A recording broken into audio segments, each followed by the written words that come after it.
তারাও বলেছে শেখ হাসিনা বিদায়ের পর তারেক জিয়া আসবে না, আসতে পারবে না, আসলেও দাঁড়াইতে পারবে না, দাঁড়ালেও নির্বাচন করতে পারবে না, নির্বাচন করলেও ক্ষমতা যাইতে পারবে না। এই দিন না আরো দিন আছে, এই দিন নিয়ে যাবে সেই দিনের কাছে। ক্ষমতা তো চলেই গিয়েছিলেন, আল্লাহ ঠেকেছে। আর আপনাদেরকে চিনা আরো কঠিন। একটু গল্প বলবো। জি, আপনাকে দেখলে তো আজরাইলে ভয় পায়। ভাই শাহজাহান, মাননীয় স্পিকার, আমাদের হাউসে আমাদের বোনেরা এসছে এমপি হইয়া, আপনি অভিনন্দন জানাচ্ছেন, আমি অভিনন্দন জানাতে চাই। সবাই মেধাবী, দুইজনের বক্তৃতা শুনছি, আগামী দিনে কিছু করতে পারবে, ভবিষ্যৎ আছে, লেখাপড়া জানা। কিন্তু বুঝলাম না তো কারা আপনারা, ভিতরে কে? আপনারা এদিকে দেখতে পারেন, আমরা এদিকে দেখলে কি আছে এটা বুঝবো না, এটা ঠিক না তো। মাননীয় সদস্য প্লিজ, পার্সোনাল ফ্রিডম নিয়ে কথা বলা উচিত না। ঠিক না।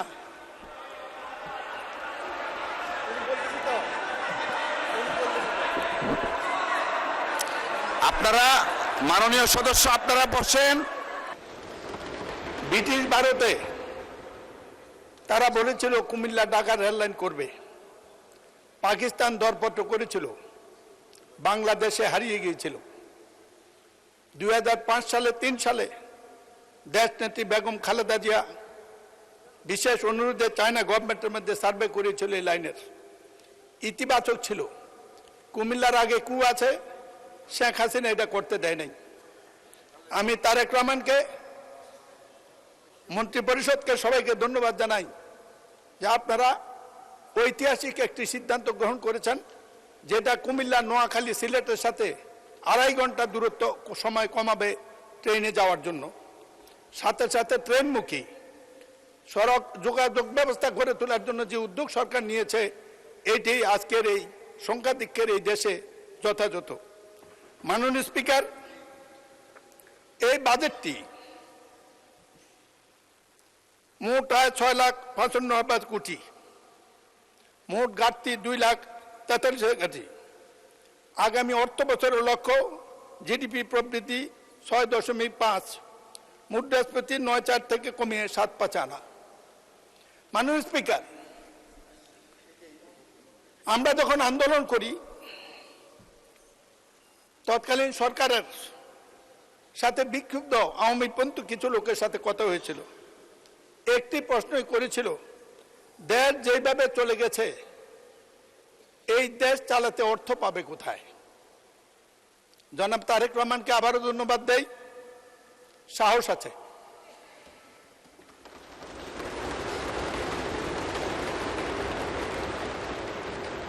আপনারা স্পিকার সাহেব আর ডেপুটি স্পিকার সাহেব সংসদে বসলে স্বাভাবিক নিয়ে বামপন্থী হয়ে যান, কিন্তু একটু সতর্ক থাকেন, এই কথা তো বলতেই পারি।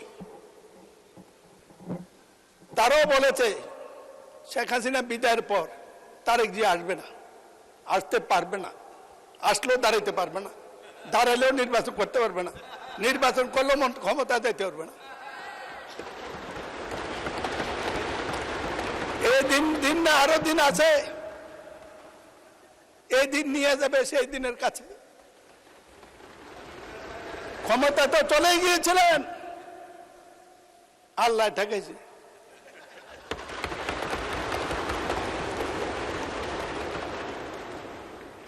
একটি কথা বলতেছে মাননীয় স্পিকার, বাজেট সম্পর্কে 1 ঘন্টা আলোচনা করা যাবে, কিন্তু কিছু কথা ওনাদের সম্পর্কে মালুম হয় যে জাতির সাথে বোধহয় প্রতারণা করবো। আমি এই জন্য কিছু কথা আজকে বলবোই, মাফ করে দেব।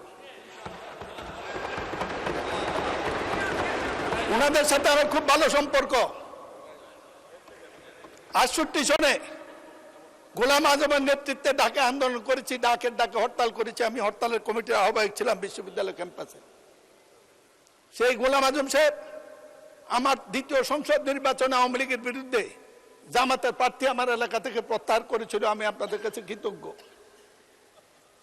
আমি এই কথা স্বীকার করি, জামাত ক্যাডার ভিত্তিক সংগঠন, আপনারা লেখাপড়া করে রাজনীতি করেন, কিন্তু আপনারা যা পড়েন এইটাই পৃথিবীর চরম সত্য, এই কথাটা ঠিক নয়। আর আপনাদেরকে চিনা আরো কঠিন। একটু গল্প বলবো। জি, আপনাকে দেখলে তো আজরাইলে ভয় পায়। ভাই শাহজাহান, মাননীয় সদস্য, জি জি, মাননীয় সদস্য, দয়া করে আমাকে অ্যাড্রেস করে কথা বলুন। Yes sir, yes sir, thank you. Yes sir, একটু সম্পর্কটা ক্লোজ নাহলে খেপে যাবে। সংসদের বাইরে গিয়ে ক্লোজটা দেখাবেন, জি, জি, এখানে জি, জি, আমাকে জি। অ্যাড্রেস করেন প্লিজ। সুতরাং শুধু এই কথাটি বলবো, খুব দুঃখ পাই, এতদিন বেঁচে থাকবে এটা তো কথা ছিল না। তাই স্যার চলে গেছেন, নেতার দায়িত্বের সামনে থাকলে ভালো হতো। আপনাদেরকে চেনা সত্য কত কঠিন, এই কারণে কঠিন। খন্দকার মোশাররফ সাহেব আছে, 2000 সালে তাহের ভাই সহ এমপি হওয়ার পরে, উনি মন্ত্রী হওয়ার পর আমাদের সব মন্ত্রীদেরকে, এমপিদেরকে দাওয়াত দিয়েছে বৌনিয়া। আমি আবার বৌনিয়া কোথাও যাই না, কারণ কোন জায়গায় কে কি বলে দেয় বিপদে পড়বো, পারত যাই না। তো আমি বৌনিয়া যাই নাই, কয়েকজনে বৌনিয়া যায় না, কিন্তু তার ভাই বউ নিয়ে গেছে। ঢুকার পর দেখি একটা কিছু হাঁটতেছে। আমি বললাম যে তার ভাই ভাবি কই? কই যে ওই যে। আমি বললাম আপনি যে বদলাই আনেন না, এটা কেমনে বুঝবো? মাননীয় স্পিকার, আমাদের হাউসে আমাদের বোনেরা এসছে এমপি হইয়া, আপনি অভিনন্দন জানাচ্ছেন, আমি অভিনন্দন জানাতে চাই। সবাই মেধাবী, দুইজনের বক্তৃতা শুনছি, আগামী দিনে কিছু করতে পারবে, ভবিষ্যৎ আছে, লেখাপড়া জানা। কিন্তু বুঝলাম না তো কারা আপনারা, ভিতরে কে? আপনারা আপনারা এদিকে দেখতে পারেন, আমরা এদিকে দেখলে কি আছে এটা বুঝবো না, এটা ঠিক না তো। মাননীয় সদস্য, মাননীয় সদস্য, প্লিজ পার্সোনাল ফ্রিডম নিয়ে কথা বলা উচিত না। হ্যাঁ, ঠিক না।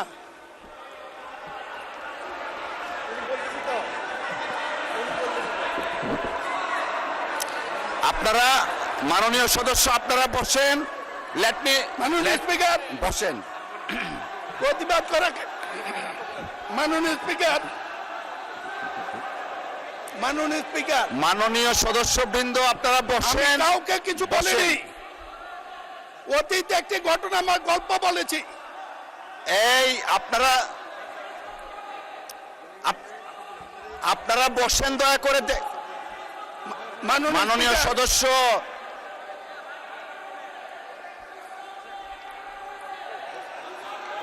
মাননীয় সদস্য, আপনি বসেন। মিস্টার মাসুদ, আপনি বসেন, বসেন, বসেন, আপনারা বসেন। মাননীয় speaker, please take your seat, all the members. কথা বলতে দিন। মিস্টার নাজিবুর রহমান, বসেন আপনি। আমি মিস্টার কাউকে নাজিবুর ছোট রহমান, করিনি। বসেন। যদি ছোট হয়ে থাকেন ক্ষমা চাইছি।